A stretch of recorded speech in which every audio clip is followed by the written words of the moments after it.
of becoming a software engineer, which is a very popular idea in India, going to be challenged. Lots of our software engineers are going to be replaced by AI. So why I'm saying this is we're moving into a turbulent world, dangerous world. Now, when you move into a dangerous world, what is the first thing that you have to understand? The first thing you have to understand is what are your strengths as a person and as a nation. So I'd like to say to the House here what I think are the strengths of our great country. And I would say that the central strength is our people.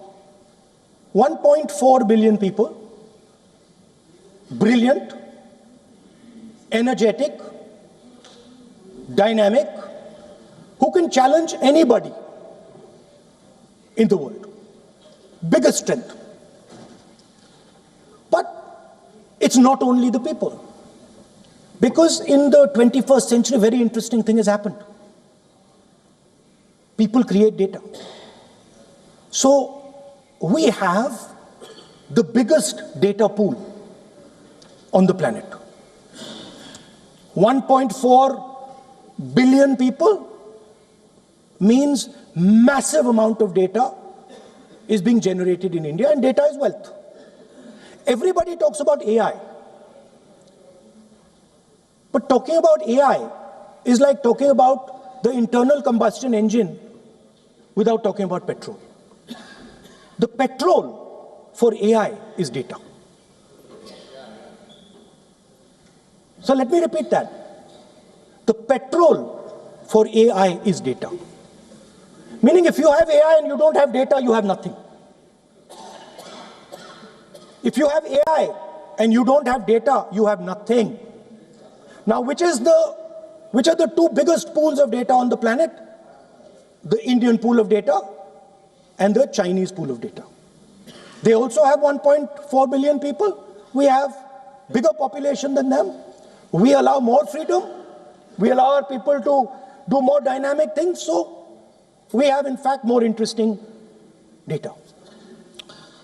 What's the second strength? The second strength, and what do you need in difficult times? You need food. Who produces our food? Our kisans produce our food. Our laborers produce our food. This is what gives us strength. This is what allows that data to be produced. This is what allows that brilliance to be generated. And we fought for food security. Food is abundant today. So that's the second thing. And the third thing, what do you need to run a modern country? You need energy, you need fuel, you need petrol. So these are the three things that need to be protected in turbulent times. Our people and our data, our food supply, the ability to produce food, and our energy system. Now, what's interesting to me is that the budget recognizes these things. The budget recognizes that we are going into a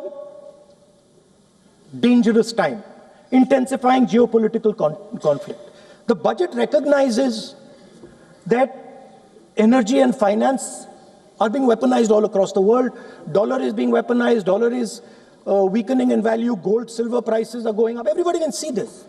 But all right, we will get you key excerpts from that Rahul Gandhi's speech in the parliament. For now, we switch focus to other stories that we are tracking. Now, Indian star Ranveer Singh has significantly raised his security at his Mumbai residence. The actor has received extortion threats via a WhatsApp voice note. Now, according to the Mumbai police, an unidentified sender sent a voice note to the Dhurandhar actor and demanded a huge sum as ransom. Ranveer Singh's team swiftly alerted the authorities, which led to an immediate escalation of his security. The Mumbai crime branch is currently tracing the WhatsApp number by which the actor received the threat notes. The incident has occurred after a violent episode on 8th of February where assailants fired 5 rounds at filmmaker Rohit Shetty's residence. The Mumbai police later arrested the arms supplier from Pune. The sudden surge in security at Ranveer Singh's residence, where he lives with his wife Deepika Padukone and their daughter Dua, has raised tension among neighbours as well. In a letter to the police, the Housing Society's managing committee reportedly expressed serious concerns over the presence of armed guards in common areas like the lobby and children's play zone as well. Our principal correspondent Disha Yadav has sent us this report from Mumbai. It has been 24 hours since Bollywood actor Ranveer Singh received a threatening message via a voice note demanding huge sum of money going into crores, and Mumbai police currently say that they are yet to find the accused who had sent the message, but they claim that it might be one of the gang member of Lawrence Bishnoi, because remember in the past couple of months as well, from actor Salman Khan to even Rohit Shetty, Lawrence Bishnoi gang is involved in sending such threatening messages. So they are trying to trace the digital origin of the voice note. They are also trying to trace the IP origin and all of the other process and protocols which is needed to find the accused.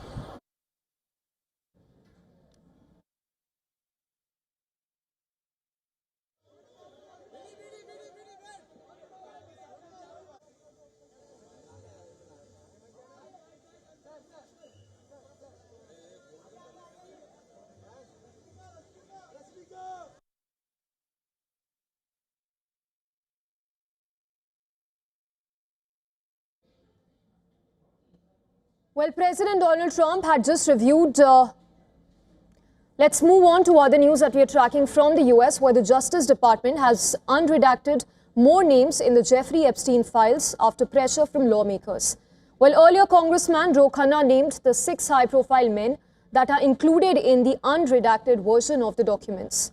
Khanna named US businessman Leslie Wexner, the founder of Victoria's Secret, businessman Sultan Ahmed bin Sulaim, CEO of DP World, Salvatore Nuara, Zurab Mikeladze, and also Leonid Leonov and Nicola Caputo as well.